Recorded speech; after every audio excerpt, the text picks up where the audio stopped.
하나님의 말씀은 구약성경 역대하 18장 1절 그리고 역대하 20장 1절에서 13절 말씀입니다.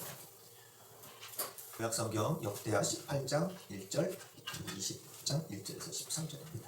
18장 1 여호사밧이 부귀와 영광을 크게 떨쳤고 아합 가문과 은인함으로 인척 관계를 맺었더라. 20장 1절부터 봅니다. 그 후에 모압 자손과 암몬 자손들이 나온 사람들과 함께 와서 여호사밧을 치고자 한지라. 어떤 사람이 와서 여호사밧에게 이르되 큰 무리가 바다 저쪽 아람에서 왕을 치러 오는데 이제 하사손당할 곧 엔게디에 있나이다 하니 여호사밧이 두려워하여 여호와께로 낯을 향하여 간구하고 온 유다 백성에게 금식하라 공포하매 유다 사람이 여호와께 도우심을 구하려 하여 모든 성읍에서 모여와서 여호와께 간구하더라. 여호사밧이 여호와의 전 새 뜰 앞에서 유다와 예루살렘의 회중 가운데 서서 이르되 우리 조상들의 하나님 여호와여 주는 하늘에서 하나님이 아니시니까 이방 사람들의 모든 나라를 다스리지 아니하시나이까 주의 손에 권세와 능력이 있사오니 능히 주와 맞설 사람이 없나이다.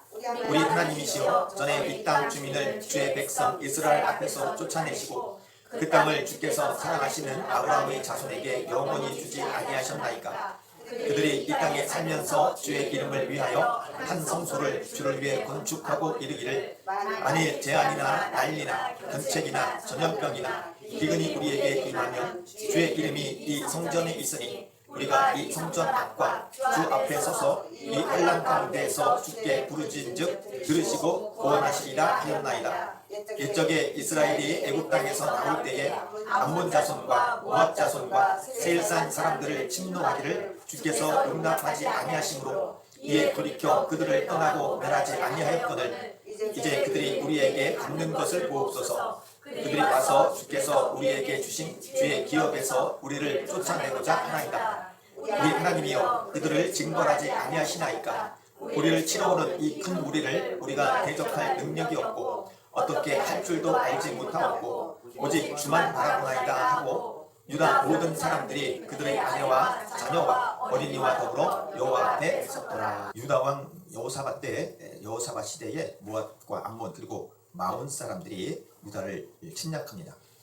하지만 여호사밧은 유다를 치러 오는 이 큰 무리들을 대적할 능력이 없었어요. 이런 상황을 극복할 수 있는 방법도 없었습니다.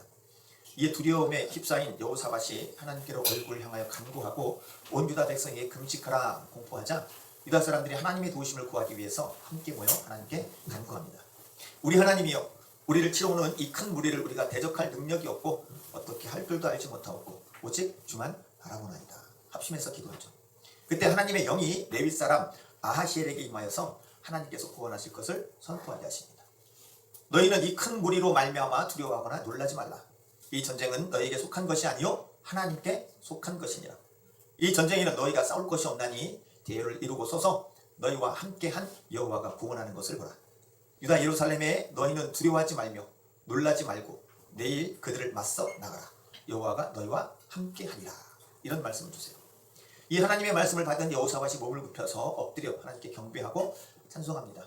그리고 다음날 아침 일찍 일어나서 이렇게 선포해요. 하나님을 신뢰하라. 그리고 노래하는 자들을 택해서 거룩한 예복을 입히고 군대 앞에서 행진하게 하며 하나님을 찬송하게 합니다.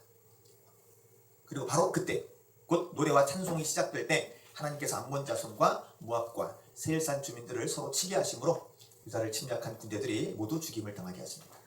그리고 이후 4월 동안 전리품을 걷게 하시는데 이것이 역대하 20장의 내용이죠. 역대하 20장은 우리에게 위로와 소망이 됩니다.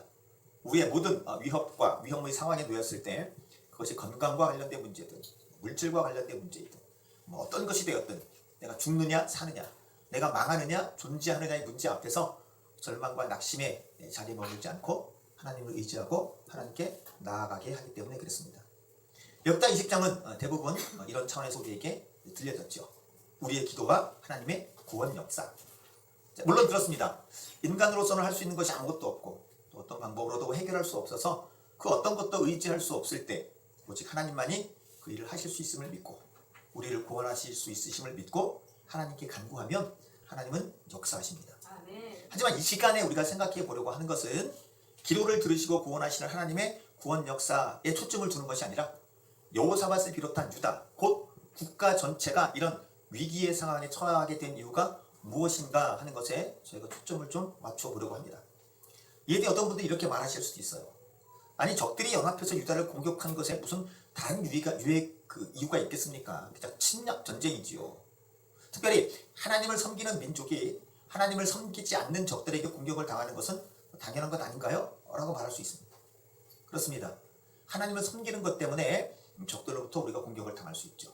유다도 그렇고. 하지만 이와는 반대로 오히려 하나님을 바르게 섬기지 못하는 것 때문에 이런 공격을 당해서 국가적인 위기를 맞을 수 있지 않을까 하는 것입니다. 이것을 잘 보여주는 것이 사사기죠.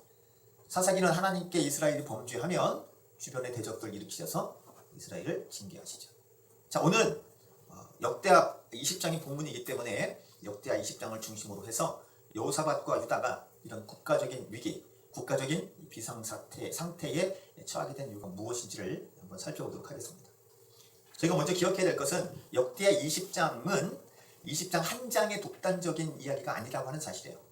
달리 말하면 역대하 18장에서 그 이야기가 시작되어서 20장까지 계속 이어진다, 연결된다라고 하는 것이에요.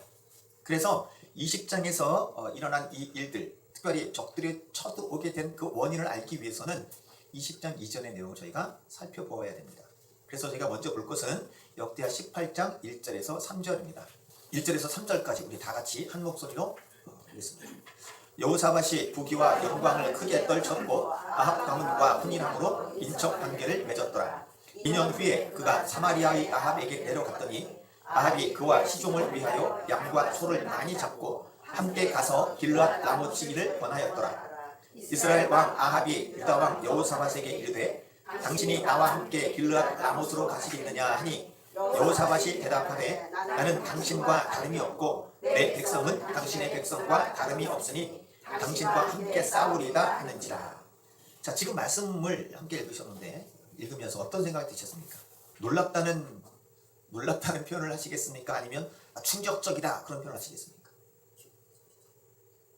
아니 여호사밧이 아합과 결혼 동맹을 맺고 군사 동맹까지 맺었다고? 충격이라고 할 수 있어요.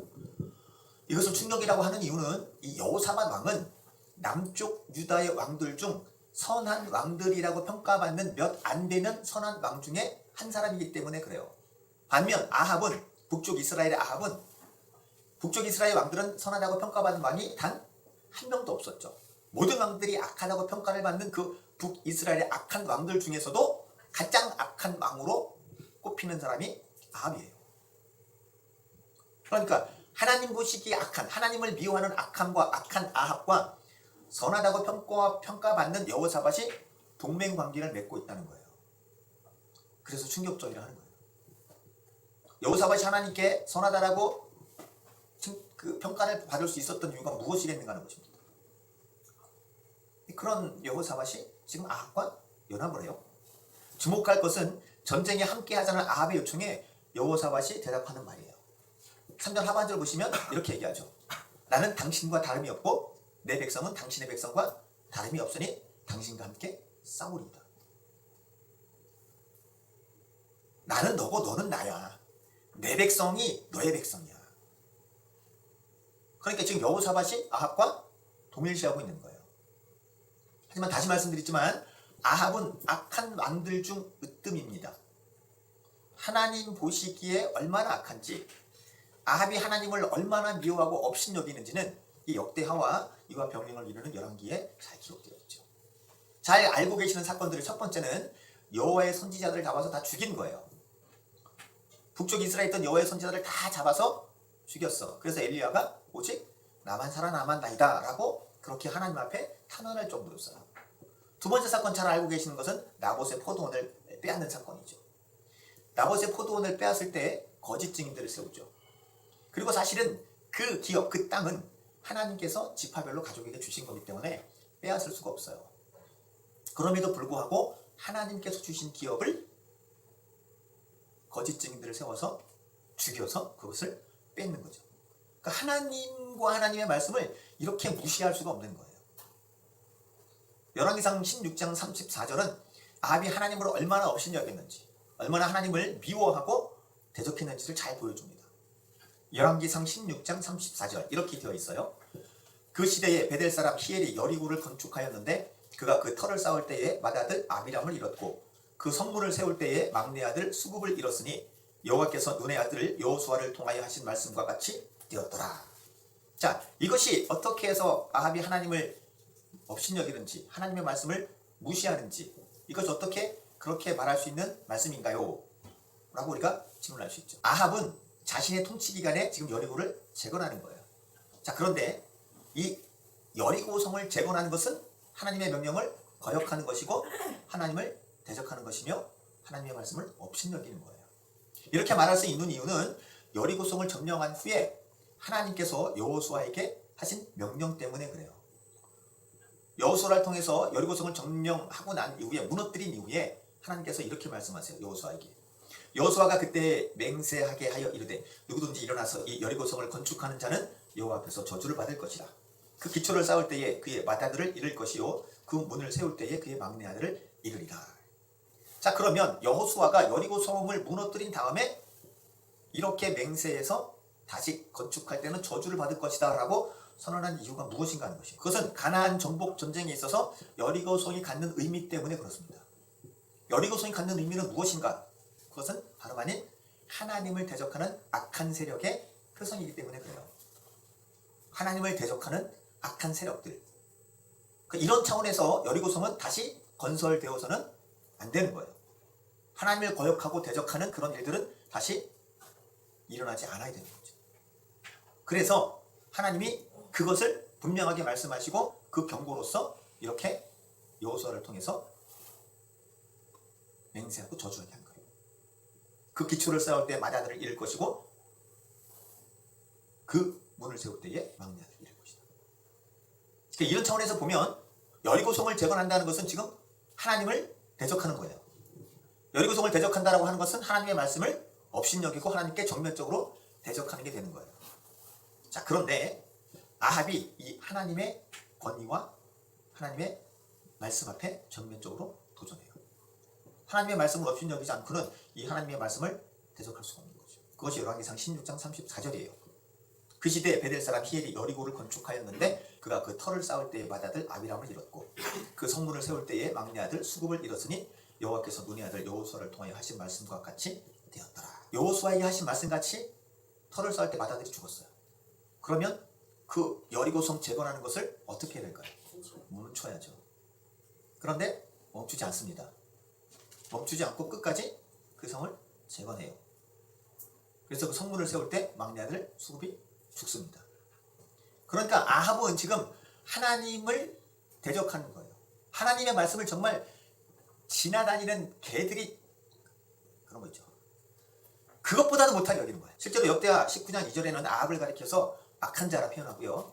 여호와를 미워하는 자라 분명하게 거기서 지적합니다. 문제는 남쪽 유다의 왕 선한 왕 여호사밧이 이런 악한 아합, 하나님을 업신여기는 아합, 하나님을 대적하는 아합, 하나님을 미워하는 아합과 결혼 동맹을 맺었다라고 하는 사실이에요.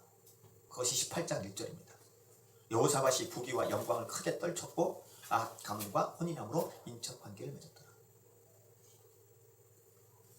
앞에서 읽어보셔서 아시겠지만 여호사밧은 이미 하나님께 큰 복을 받았어요.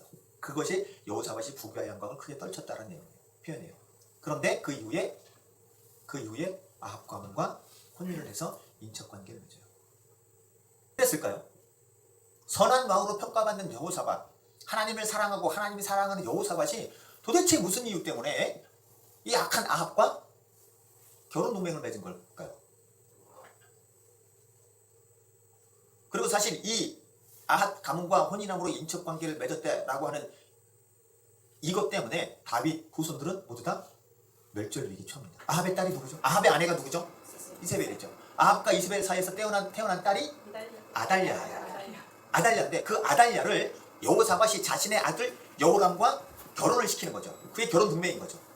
그러니까 북쪽에 있던 아합과 이세벨의 딸 아달랴가 남쪽으로 내려오면서 이세벨은 엣바알 제사장의 딸이니까 바알 우상 숭배의 최근거지 있던 여자예요. 그 여자에게서 영향을 받은 그 딸이 남쪽 유다로 내려와서 남쪽 유다를 다시 한번 온통 우상 숭배지로 전락을 시켜요. 그 일의 단초를 제공한 이가 누구냐? 여호사밧이에요. 나중에 역대하 20장 이하를 쭉 읽어보시면 아달랴가 정권을 잡고 다윗의 자손들을 모두 다 몰살시키십니다. 자, 이것이 갖는 의미가 무엇이냐? 하나님께서 약속하신 다윗 왕조가 끊어진다는 거예요. 이는 단순히 다윗 왕조가 끊어지는 차원에서 머무는 게 아니라 예수 그리스도가 누구의 후손으로 오시는 거예요. 다윗의 후손으로 온 인류에게 구원을 주신 예수 그리스도가 오셔야 되잖아요. 근데 그걸 막는 게 누구예요? 아달랴고. 그 아달랴를 끌어들인 게 누구예요? 여호사밧이란 말이에요. 물론 하나님께서 그들 다 죽임을 당하는 다윗의 자손들 중에 요아스라고 하는 어린 왕자를 보호하시죠. 그래서 나중에 아달랴를 폐위하고 다시금 다윗의 계보를 이어가도록 하시지만 중요한 것은 선한 왕으로 알려진 여호사밧이 이런 어마무시한 대적자를 세우는데 큰 역할을 했다는 사실이에요. 왜 그랬을까? 하나님이 다 주셨는데. 그리고 이어지는 3절을 다시 한번 보십시오.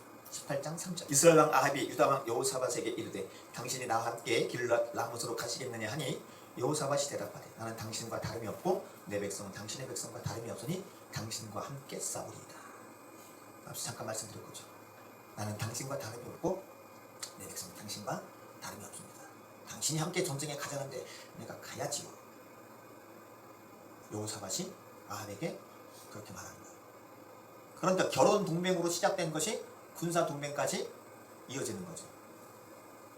거기에 걸려서 여호사밧은 지금 아합이 하나님을 대적하는 그 일에 같이 동참하는 거예요. 그러니까 놀라운 걸 넘어서 충격인 거죠. 결국 여호사밧은 아합과 함께 아람과의 전쟁에 참여하게 되죠. 함께 하지 말아야 될 사람과 함께 하는 거예요. 함께 전쟁하지 말아야 될 그 전쟁에 참여한 거예요. 그러니까 참여하지 말아야 되는 그 전쟁에 참여한 거죠. 결국 그 전쟁에 참여해서 여호사밧은 죽음 직전까지 갑니다. 죽음 직전까지 가요. 아람 사람들이 뭐라고 했냐? 야, 이스라엘 시시한 병사들 죽이지 말고 왕만 죽여. 근데 여호사밧은 왕복을 입고 나갔고 아합은 그냥 일반 군사의 복장을 하고 나갔어요. 누가 봐도 여호사밧이 아합인 것처럼 보이죠. 막 추격해왔어요. 무서워서 소리를 지르고 난리가 났죠. 근데 하나님은 은혜를 주셔서 저놈이 아합이 아니네? 그러고 도망을 가요. 상식적으로 한번 생각을 해보십시오. 왕이 아닌 병사가 왕으로 변장을 해서 유인을 했어. 근데 그걸 보고 저 왕 아니네? 그리고 그냥 가겠어요? 저놈이 우리를 유인해서 힘을 빼고 우리를 교란시켜? 가만 안 두겠죠? 근데 그냥 둬요. 그래서 하나님이 있는 거예요. 하나님이 그들을 감동시키셔서 여호사밧을 떠나게 하셔요. 이것이 역대하 18장 내용이에요. 그리고 이 사건 이후에 19장이 이어집니다. 자, 19장 1절에서 3절. 지금 전체 그림을 아셨죠? 아합과 함께하고 전장에서 죽을 뻔하고 하나님의 은혜로 간신히 목숨을 부지하고 돌아왔어요. 그리고 나오는 게 19장 1절입니다. 함께 보겠습니다. 유다왕 여호사밧이 평안히 예루살렘에 돌아와서 그의 궁으로 들어가니라. 하나님의 아들 선견자 예후가 나가서 여호사밧 왕을 맞아 이르되 왕이 악한 자를 돕고 여호와를 미워하는 자들을 살아하는 것이 옳으니까. 그러므로 여호와께로부터 진노하심이 왕에게 임하리이다. 그러나 왕에게 선한 일도 있으니 이는 왕이 아세라 목상들을 이 땅에서 없애고 마음을 기울여 하나님을 찾았음이라 하였더라. 자, 지금 구사일생으로 목숨을 부지하고 돌아왔어요. 아합은 죽고 그 전쟁에서 패해서 아합은 죽고 여호사밧은 간신히 살아서 돌아왔어요. 자, 돌아왔는데 예후라는 선견자가 와서 아합에게 말하는 거죠. 왕이 악한 자를 돕고 여호와를 미워하는 자들을 살아가는 것이 옳습니까? 무슨 얘기일까요? 악한 자, 여호와를 미워하는 자 누구예요? 아합이잖아요. 근데 여기 뭐라고 표현했냐면 사랑한다는 표현을 썼어요. 여호사밧 왕이요, 악한 아합, 하나님을 미워하는 악한 그 아합을 사랑하고 그와 함께 그를 도와서 그 전쟁에 그와 함께 일하는 것이 옳습니까? 이렇게 지금 지적하는 거죠. 그리고 뒤에 이렇게 나와요. 그러므로 여호와께로부터 진노하심이 왕에게 임하리이다. 무슨 얘기죠? 옳지 않다는 거예요. 옳지 않은 일을 했다는 거예요. 하나님 앞에서 하지 말아야 될 일을 했다는 거예요. 그래서 여호와께로부터 당신에게 진노하심이 임할 겁니다. 이렇게 나와요. 그러나 여호사밧 당신에게 선한 일도 있으니, 선한 일이 뭐예요? 아세라 목상들 이 땅에서 없애고 하나님을 찾은 게 있어요. 이 말은 은혜의 긍휼이 베풀어질 거라는 암시죠. 그렇죠? 그리고 20장 1절이에요. 그리고 20장 1절. 그 후에 모압 자손과 암몬 자손들이 마온 사람들과 함께 와서 여호사밧을 치고자 하니라. 물론 19장 3절 다음에 4절에서 12절까지 내용들이 있지만 이건 그냥 삽입절이라고 봐도 돼요. 이 내용이 없어도 18장, 19장, 20장 이렇게 연결해서 보면 이해하는데 전혀 문제가 되지 않습니다. 즉 18장에서 악한 아합과 결혼 동맹을 맺고 군사 동맹을 맺어서 여호사밧이 전쟁에 참여한 것, 그것이 하나님 앞에 악한 것이고, 그래서 19장에서 하나님의 경고를 받게 된 거죠. 그리고 그 경고의 실현이 20장 1절인 거예요. 자, 그러면 지금 역대하 20장의 이야기는 여호사밧이 하나님께 범죄함으로, 계속 반복합니다. 하나님을 미워하는 악한 왕 아합을 사랑해서 아합과 결혼 동맹을 맺고, 더 나아가서 하나님의 말씀을 업신여기는 아합과 군사 동맹까지 맺어서 전쟁에 함께 나가 아합을 도운 일 때문에 유다의 국가적인 위기가 찾아왔다가 되는 거예요. 이런 차원에서 보면 역대하 20장 이야기는 단순히 어려움을 만났을 때 기도하면 승리하게 하신다는 것을 우선적으로 생각할 것이 아니라 왜 여호사밧 왕 때 이런 국가적인 위기, 국가 비상 상태에 해당하는 그 일이 발생했는가 하는 것을 먼저 봐야 돼요. 그 위기와 그 위협 앞에서 기도해서 하나님의 은혜와 긍휼을 받아 벗어나는 것, 그건 두 번째 얘기고, 왜 국가적인 비상 상태, 국가적인 위기가 찾아왔는지를 먼저 읽어내야 되는 거예요. 자, 그러면 우리에게 닥친 현재의 위협들을 이런 차원에서 점검해 볼 필요가 있어요. 그게 국가적인 문제든 교회적인 문제든 뭐 사업적인 것, 가정적인 것, 개인적인 것, 그 어떤 것이 됐든 지금 현재의 이 위협들이 혹시 과거에 나의 행적 때문에 일어난 일은 아닌가 하는 것을 먼저 점검해 볼 필요가 있다고 하는 것이에요. 죽게 생겼으니 무조건 구원해 주시고 망하게 생겼으니 무조건 구원해 주십시오라고 하기 이전에 하나님 앞에서 내가 어떻게 살아왔는가, 하나님 앞에서 내가 어떤 행보를 걸어왔는지를 나 자신을 살피면서 뒤를 돌아볼 필요가 있다고 하는 것이에요. 다 그런 건 아니지만 오늘 우리가 보고 있는 이 말씀에 의하면 우리가 그런 필요가 있다고 하는 것이에요.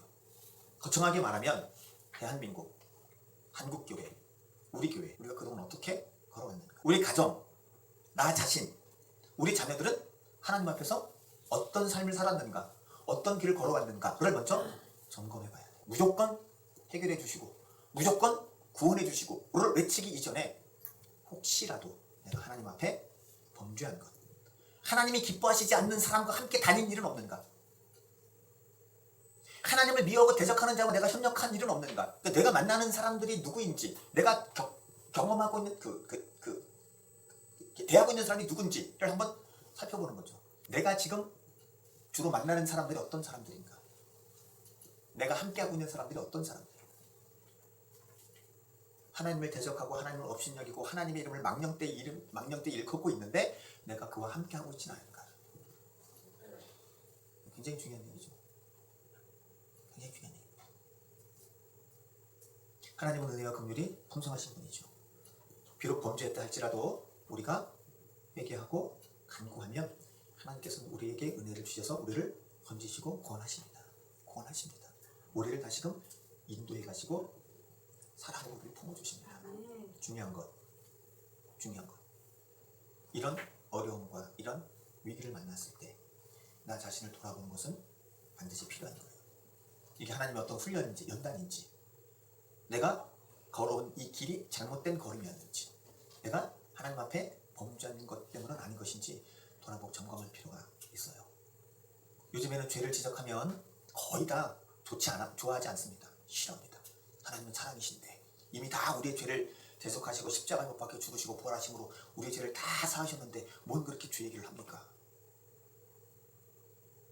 주님이 다 이루셨죠. 우리는 하나님 은혜로 구원을 받았고 천국에 갈 거예요.